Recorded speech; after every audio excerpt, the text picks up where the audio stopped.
மணி energy, அதாவது பணத்திற்கான ஆற்றலை வந்து நம்மக்கிட்ட தக்க வச்சுக்கணும் அப்படின்னா, வெள்ளிக்கிழமைகளை செலவு செய்யாதீங்க, பணம் அடுத்தவங்களுக்கு கொடுக்காதீங்க, பணம் வெளியே போகாமல் பார்த்துக்கோங்க அப்படின்னு நிறைய பேர் சொல்லுவாங்க. அதை பற்றி எனக்கு அந்தளவுக்கு நாலேஜ் இல்லை. ஆனால் அடுத்தவர்களுக்கு கொடுக்கக்கூடிய கடன் இல்லை, நீங்கள் அவங்களுக்கு உதவி செய்கிறதுக்காக கொடுக்கக்கூடிய பணம் உங்களுடைய எனர்ஜியை வெளியே கொண்டு போகிறதுக்கான வாய்ப்புகள் நிறையா இருக்குது. ஏன் வந்து ஒருத்தருக்கு கடன் கொடுக்கக்கூடாது, என்ன மாதிரி சூழல்களில் கொடுக்கலாம், கொடுக்கக்கூடாது, எது சரியான உதவி அப்படின்றது தான் இந்த வீடியோவில் பேச போகிறோம். முக்கியமாக இது பேசுகிறதுக்கான ஐடியாலஜி என்ன அப்படின்னா, எண்ணங்களில் நம்ம வந்து பணத்தினால் ஒரு ஏற்படக்கூடிய பிரச்சனைகள் எப்படி உருவாகுது, அதில் இந்த கடன் கொடுக்குற விஷயத்தில் என்ன சிக்கல்கள் ஏற்படும் அப்படின்றது தான். இது மாதிரி மணி பற்றின நிறையா விஷயங்கள் வந்து நம்ம ஆல்ரெடி பேசியிருக்கோம். மணி மேனிஃபெஸ்ட்னு ஒரு சீரியஸ் வந்து டிஸ்கிரிப்ஷனில் கொடுத்துருக்கேன்.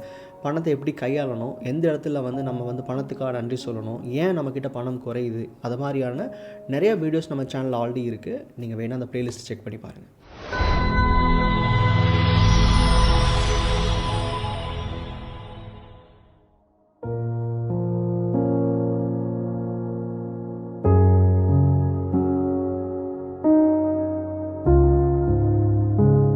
அடுத்தவர்களுக்கு பண உதவி பண்ணாதீங்கன்னு சொல்கிறது பொதுவாக வந்து எப்போவுமே பண்ணாதீங்க அப்படின்ற ஐடியா கிடையாது.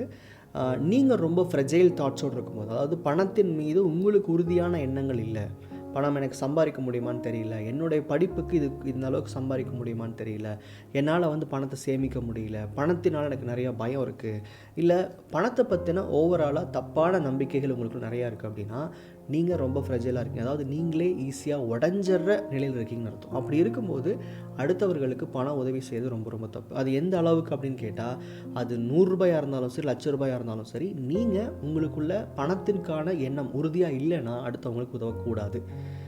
முதல்ல அப்படி உதவுனா என்ன பிரச்சனைகள் வரும், இல்லை எப்படி நம்ம வந்து சரியான உதவியாக அடுத்தவங்களுக்கு செய்யலாம், எப்படி வந்து பணத்தை சரியாக உதவி பண்ணலாம் அப்படின்றத பேச போகிறோம். இது பொதுவான உதவிகள் பற்றி எதுவுமே கிடையாது. நம்ம பேசுகிறது முழுக்க முழுக்க பணம் சார்ந்த உதவிகளை மட்டும். ஸோ ஒருவேளை நீங்கள் வந்து உங்களுக்குள்ளே நிறையா இந்த பணம் சார்ந்த அவநம்பிக்கைகள் இருக்கும்போது அடுத்தவங்களுக்கு கேட்டாங்க, உங்கள் பரிதாபமாக எனக்கு தோணுச்சு, எனக்கு கொடுக்கணும்னு தோணுச்சு, அப்படி கொடுத்துட்டேன் அப்படின்னா முதல் விஷயம் நடக்கும்னா உங்களுடைய பணம் சார்ந்த எண்ணங்கள் பாதிக்க வாய்ப்பு இருக்குது. பொதுவாகவே வந்து நம்ம பணத்தை பற்றி பயப்படும் போது நம்ம தகுதியை தாண்டியோ இல்லை வந்து நம்ம தேவைகளை தாண்டியோ அடுத்தவங்க கேட்டாங்க, ரொம்ப தெரிஞ்சவங்களாக இருக்காங்கன்னு சொல்லி நம்ம கொடுத்துருவோம். அப்படி கொடுத்துட்டு அதோடு நிற்க மாட்டோம். மோஸ்ட்லி நம்ம என்ன பண்ணுவாங்க, எப்போ திரும்ப கொடுப்பாங்கன்ற எண்ணம் நமக்கு உருவாக ஆரம்பிக்கும்.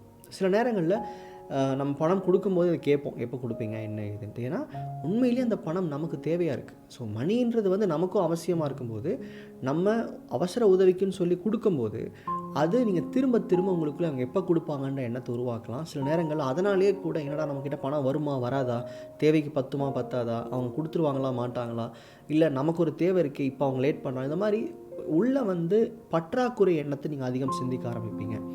ஸோ அப்போ எப்போ கொடுத்தாலும் எப்படி தானே இருக்கும்னா அப்படி கிடையாது. ஒரு உதவி செய்கிறோன்னா அந்த உதவி நம்மளை பாதிக்கக்கூடாது, நம்மளுடைய நிலையை பாதிக்கக்கூடாது. அப்போது நீங்கள் ஒரு உதவி செய்யும் போது உங்களுக்கு உண்மையிலே தேவை இருக்கா, அடுத்த 6 மாதத்துக்கு கூட அந்த பணம் எனக்கு தேவைப்படாது அப்படின்னா கொடுக்கலாம். நான் பொதுவாக சொல்கிற விஷயம் என்னென்னா, ஒருத்தர் கொடுப்பாங்க நம்பி நீங்கள் அவங்களுக்கு உதவி பண்ணாதீங்க, இருந்தால் கொடுத்துருங்க அப்படின்னு தான் சொல்லுவேன். அப்போ நீங்கள் வந்து பண உதவின்னு செய்யும் போதே உங்களுக்கு ஒரு பின்னாடி ஒரு பெரிய தேவை இருக்கும்போது செஞ்சீங்க அப்படின்னா உங்களுடைய மணி எனர்ஜி கெட்டு போக நிறையா வாய்ப்பு இருக்குது. எப்போவுமே அவங்க எப்போ திருப்ப கொடுப்பாங்கன்ற ஒரு எண்ணம் ஓட்டம் உங்களுக்கு இருந்துகிட்டே இருக்கும். உங்களுக்குள்ள அந்த பற்றாக்குறை எண்ணமோ பணத்தை இழந்துட்டுமோன்ற பயமோ இருந்துகிட்டே இருக்கும். அப்போது நீங்கள் சாதாரணமாகவே பணத்தை பற்றி எதிர்மறை எண்ணங்கள் உருவாக்கணும் அப்படின்னா அது நம்மக்கிட்ட வர லேட் ஆகும். அப்படிங்கிறப்ப நீங்கள் அடுத்தவங்களுக்கு உதவி செய்ய போய் உங்களோட எனர்ஜியை லூஸ் பண்ணுறதுக்கான வாய்ப்புகள் இந்த இடத்துல நிறையா இருக்குது. இப்போது ஒருத்தர் கடன் கொடுத்துட்டீங்க, பணத்தை கொடுத்துட்டீங்க, ஆனால் நீங்கள் அதை அடிக்கடி கேட்க வேண்டிய சூழல் ஏற்படலாம். அவங்க நம்மக்கிட்ட பணம் இல்லைன்னு சொல்கிறதுக்கான சூழலும் ஏற்படலாம்.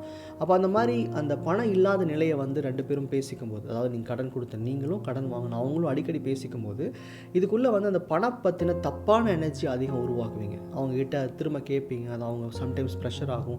சில பேர் பணம் கொடுத்து நட்பு கெட்டு போன கதைகள்லாம் நீங்கள் கேட்டிருப்பீங்க. அப்போ என்ன ஆகும்னா பணம்னு வரும்போது இந்த தேவையில்லாத எண்ண ஓட்டத்தை உருவாக்குற மாதிரியான சூழல் நீங்கள் ஏற்படுத்திட்டீங்க, அதாவது கொடுக்கல் வாங்கல் ஏற்படுத்திட்டீங்க அப்படின்னாவே டெஃபினட்டாக அது அந்த நபருக்கும் உங்களுக்கும் இருக்க உறவு கெட்டு போகிறது அடுத்த பிரச்சனை. ஆனால் உங்கள் மனசுக்குள்ளே அந்த பணத்துக்கு உண்டான எனர்ஜின்றது கொஞ்சம் கொஞ்சமாக அழிய ஆரம்பிச்சிடும். முக்கியமாக இந்த மாதிரி கடன் கொடுத்துட்டு அதை பற்றி நீங்கள் ரொம்ப பேசும்போதோ அதை வந்து நீங்கள் போய் கேட்கும்போதோ அவங்க சூழல் நீங்கள் பார்க்க உங்களுக்கும் அந்த மாதிரி சூழல் ஏற்படுமோன்ற அந்த எண்ண ஓட்டம் உங்களுக்குள்ளே நிறையா வர வாய்ப்பு இருக்குது. இப்போது எவ்வளோ பேர் கேள்விப்பட்டிருக்கீங்கன்னு தெரில, இந்த வட்டி கொடுக்குறத பற்றியெல்லாம் சில பேர் சொல்லுவாங்க. அது அவங்களோட ஐடியாலஜி, அவங்களுக்கு உள்ளே இருக்கிற நம்பிக்கையை பொறுத்தது, பணம் சார்ந்த எண்ணங்கள் எப்படி ஸ்ட்ராங்காக இருக்குன்ற பொறுத்தது. பட் பொதுவாக இந்த மாதிரி சூழல்களில் அடுத்தவங்ககிட்ட அந்த பணத்தை திரும்பி கொடுங்கன்னு கேட்கும்போது நம்ம எனர்ஜி நிறைய இடத்துல பாதிக்கப்பட வாய்ப்பு இருக்குன்றப்போ டெஃபினட்டாக உங்களுக்கும் அந்த மாதிரி சூழல் வருமோன்ற எண்ண ஓட்டம் வரும். ஸோ அடுத்தவங்களுக்கு பணம் கொடுக்கும்போது நம்ம மனசுக்குள்ளே தைரியம் இருக்கணும், நம்ம மனசுக்குள்ளே அந்த பணத்துக்கு உண்டான ஒரு தேவை இல்லாமல் இருக்கணும். அப்படி இருந்தால் மட்டும்தான் உதவி செய்யணும். இல்லாட்டி நீங்கள் ரொம்ப தேவையோடு இருக்கீங்க, நீங்களே வந்து பணத்துக்கான அவசியங்கள் லைஃப்பில் நிறையா வச்சுருக்கீங்க அப்படின்னா தயவு செஞ்சு அடுத்தவங்களுக்கு பண உதவிகள் செய்யக்கூடாது. பொதுவாக நம்மக்கிட்ட ஒருத்தர் பணம் கேட்கும்போது யாராக இருந்தாலும் கொடுத்துட மாட்டோம். நம்ம வந்து அவங்க நம்ம சொந்தக்காரங்களாக இருக்கணும், இல்லை ஃப்ரெண்ட்ஸாக இருக்கணும், இல்லை தெரிஞ்சவங்களாக இருக்கணும், இல்லை ரொம்ப க்ளோஸானவங்களுக்கு தான் மோஸ்ட்லி பணம் கொடுப்போம். சில நேரங்களில் தெரியாத நபர்களுக்கோ இல்லை வந்து இன்னொருத்தரோட ரெஃபரன்ஸ்லேயோ அந்த பணம் கொடுப்போம். இங்கே எங்கே கொடுத்தாலும் சரி, உண்மையிலேயே நீங்கள் வந்து அவங்க வாழ்க்கையை மாற்றுறதுக்கான அந்த பணமாக இருக்க போதா, இல்லை அவங்களோட தற்காலிக பிரச்சனைகளை சரி பண்ண போகுதான்னு பார்த்துக்கோங்க. ஏன்னா மோஸ்ட் ஆஃப் த டைம்ஸ் நம்ம கொடுக்குற பணம் வந்து அவங்க வாழ்க்கையை ஒன்றும் பெருசாக மாற்றிடாது, இன்னும் கூட அவங்களுக்கான அந்த பண பிரச்சனைகளை அதிகம் உண்டு பண்ணுறதுக்கான வாய்ப்புகள் இருக்குது. இதெல்லாம் ஏன் நம்ம கவனிக்கணும்? ஒருத்தர் கேட்குறாங்க, இருந்தால் கொடுக்கலாம், கரெக்டு தான், அது இல்லைன்னு சொல்லலை. அதான் முதலே சொன்ன மாதிரி உங்ககிட்ட அந்த பணத்தை திரும்ப கேட்கணுன்ற எண்ணம் இல்லாதவங்க மட்டும்தான் பணம் கொடுக்கணும். இது என்னது இதுக்கு? அப்போ எங்கேயுமே கடனே கொடுக்கக்கூடாது, அடுத்தவங்களுக்கு உதவியே செய்யக்கூடாதான்னு கேட்டால், சரி, நான் இங்கே பேசுகிறது law of attraction point of வியூவில். உங்களுக்குள்ள பணத்தை பற்றின என்ன உருவாக்கத்தை கொண்டு வரீங்க? ஒன்றும் இல்லை, சாதாரணமாக வேர்ல்டு எக்கனாமிக் சுச்சுவேஷனை பற்றி படிக்கும்போதோ இல்லை ஷேர்ஸ் எல்லாம் கீழே போகுதுன்னு கேட்கும்போதோ நம்ம பணம் இந்த மாதிரி பிரச்சனை ஆகிடுமோ, நமக்கும் ஒரு இடத்துல வந்து பணப்பற்றாக்குறை வருமோன்னு யோசிக்கிறோம் இல்லையா? அப்போ எங்கேயோ நடக்கிற ஒரு சூழலுக்கு நமக்குள்ள ஒரு எண்ணம் ஏற்படுது, அதை பார்த்து நம்ம பயப்படுறோம், அதன் மூலமாக பணத்தை வந்து ஈர்க்கிறதுல சில பிரச்சனைகள் நடக்குது. அப்படிங்கிறப்போ உங்களுக்கு நீங்கள் இன்வால்வ் ஆகிருக்கிற நேரடியான ஒரு பிரச்சனையை பற்றி கண்டிப்பாக கவனம் இல்லாமல் ஒரு வேலை செய்யக்கூடாது. அதாவது பணம் உதவி செய்யக்கூடாதுன்றது இந்த வீடியோட அப்ஜெக்டிவ் கிடையாது. எப்படி பண்ணணுன்றது அடுத்ததாக சொல்கிறேன். பட் ஒரு உதவி செய்யும்போது அந்த உதவி உண்மையிலே ஒருத்தர் லைஃப்பை மாற்றுதா, இல்லை இன்னும் அவங்கள வந்து ஒரு காம்ப்ளெக்ஸ் சுச்சுவேஷனுக்குள்ளே கொண்டு போகுதான்னு பார்த்துக்கோங்க.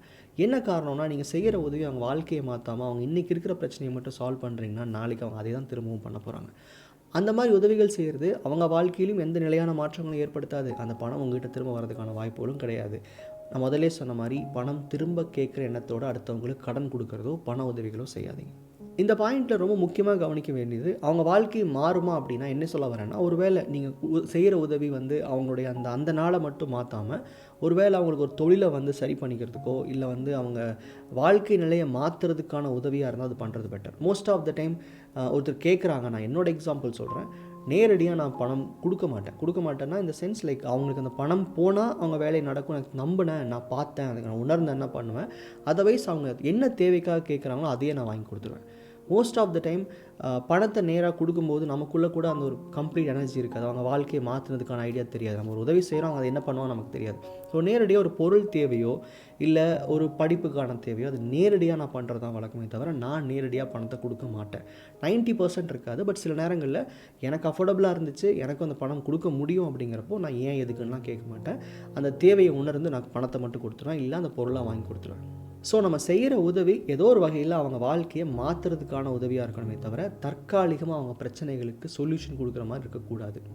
சரி, இதெல்லாம் தாண்டி வந்து எனக்கு உதவி செய்யணுன்ற மனப்பான்மை இருக்குது, என்னோடய சூழலும் ஒத்துழைக்குதுன்னு வச்சுப்போம்.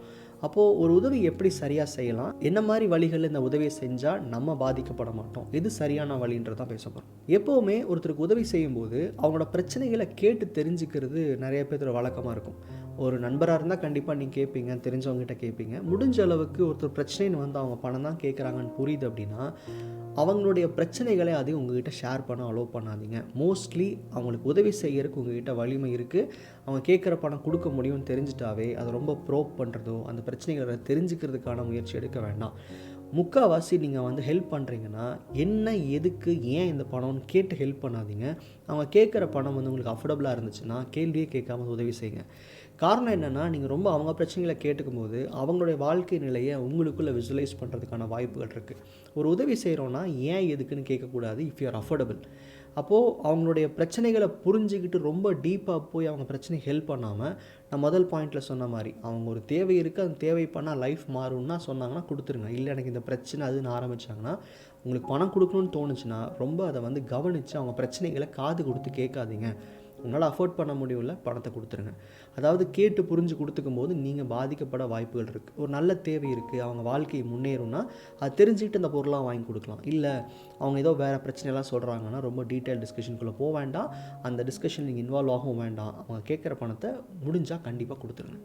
இன்னொரு முக்கியமான விஷயம், நமக்கு அஃபோர்டபிலிட்டி இருக்குது, நம்ம கொடுக்க முடியும், இல்லை எனக்கு கொடுக்கறதுக்கும் ஓகே, எனக்கு மனசும் ஒத்துக்குச்சு. ஆனால் நீங்கள் ஒரு வேளை ஃபினான்ஷியல் ட்ரபிள் இருக்கீங்க. ஃபார் எக்ஸாம்பிள் உங்களுக்கு ஏதோ நெக்ஸ்ட் ஒரு 10 days 15 daysக்குள்ளே ஒரு பணம் பே பண்ண வேண்டியது இருக்குது, ஒரு பெரிய தேவை இருக்குது அப்படின்னா தயவு செஞ்சு நீங்கள் பணத்தை பற்றின எண்ண ஓட்டத்தில் இருக்கும்போது ஒரு கஷ்டப்படுற ஒருத்தருக்கோ உங்களால் அஃபோர்ட் பண்ண முடிஞ்சால் கூட கொஞ்சம் யோசிச்சு பண்ணுங்கள். என்ன கேட்டால் நான் வேணான்னு சொல்லுவேன். ஏன்னா நீங்கள் எப்போவுமே அடுத்தவங்க பெர்ஸ்பெக்டிவ் மட்டும் யோசிக்காதீங்க. நீங்கள் உங்களுடைய எண்ண ஓட்டமாக இது நம்மளோட லைஃப், நமக்கு ஒரு ஃபேமிலி இருக்குது, நமக்கு சில தேவைகள் இருக்குது, நமக்கு ஒரு கனவு இருக்குது. இது எல்லாம் உடச்சிக்கிட்டு அடுத்தவங்களுக்கு ஹெல்ப் பண்ணிங்க அப்படின்னா அது அவங்களுக்கு உதவி செய்தோ ஏதோ ஒரு இடத்துல உங்களுக்கும் பாதிப்பு ஏற்பட வாய்ப்பு இருக்குது. ஸோ பணம் கொடுக்கும்போது உள்ள கிளியரான ஒரு ஐடியா, மைண்ட் செட் இருக்கணும். அப்போது நீங்கள் பணத்துக்கான தேவைகளை ஓடிக்கிட்டு இருக்கும்போது உங்கள் நிலையெல்லாம் தாண்டி போய் ஒருத்தருக்கு உதவி செய்யாதீங்க. அப்படி செய்கிற உதவி மேபி உங்களுக்கு பெருமையாக இருக்கலாம், அவங்கள 2 வார்த்தை பெருமையாக பேசலாம், ஆனால் உங்கள் வாழ்க்கை நிலையாக இருக்குமான்னு சொல்ல முடியாது. ஸோ நீங்கள் ட்ரபுள் இருக்கும்போது, முக்கியமாக உங்களுக்கு நிறையா தேவைகள் இருக்கும்போது பண உதவி செய்யாதீங்க. கடைசி விஷயம், நான் முதலே சொன்ன மாதிரி நீங்கள் செய்கிற உதவி அவங்க வாழ்க்கையை மாற்றணும். அந்த மாதிரி உதவியாக பார்த்து செய்யுங்க. சும்மா எப்போவுமே பணம் மட்டும் கொடுத்துட்ருக்காதீங்க. நிறைய பேர் பண்ணுவாங்க, சும்மா ஆன்லைனில் போய் ஒருத்தருக்கு பணம் கொடுக்கறது, ஒரு ஆசிரமத்துக்கு எங்கே இருக்குன்னே தெரியாமல் பணம் அனுப்புறது. அப்படி இல்லாமல் சேஞ்ச் சம் ஒன்ஸ் லைஃப். ஒரு பர்டிகுலர் பர்சனை போய் பார்த்து மீட் பண்ணலாம். அது அவங்க லைஃப்பை மாற்றக்கூடிய ஒரு விஷயமா இருக்கலாம். அண்ட் ரொம்ப முக்கியமான விஷயம், இந்த மாதிரி உதவிகள் செய்யும்போது, முக்கியமாக பண உதவிகள் செய்யும்போது டோன்ட் டேக் கிரெடிட். அதாவது நான் இதை பண்ணினேன் அப்படின்ற அந்த பெருமையை நீங்கள் எடுத்து அதை காமிக்காதீங்க. இது 2 வகையான மைண்ட் செட் இருக்குது. சில பேர் என்ன சொல்லுவாங்கன்னா, இந்த மாதிரி உதவி செய்யணும்னு மற்றவங்களுக்கு காமிச்சா தான் அடுத்தவங்களும் உதவி செய்வாங்க அப்படின்ட்டு. பட் அது ஒரு ஒரு ஒரு அவேர்னஸ் க்ரியேட் பண்ணுறதுக்காக இருக்கலாம். ஆனால் 2 விஷயம் நான் இங்கே கவனிக்கிறேன். அப்படி பண்ணும்போது அந்த பணத்தை வாங்கிக்கிட்டவருடைய மனநிலை எப்படி இருக்கும்? அதாவது இவங்ககிட்ட நம்ம பணம் கொடுத்தாங்கன்னு வெளியே சொல்லும்போது அவங்க மனது அதில் மேபி கஷ்டப்படுறதுக்கு வாய்ப்பு இருக்குது, எனக்கு தெரியல.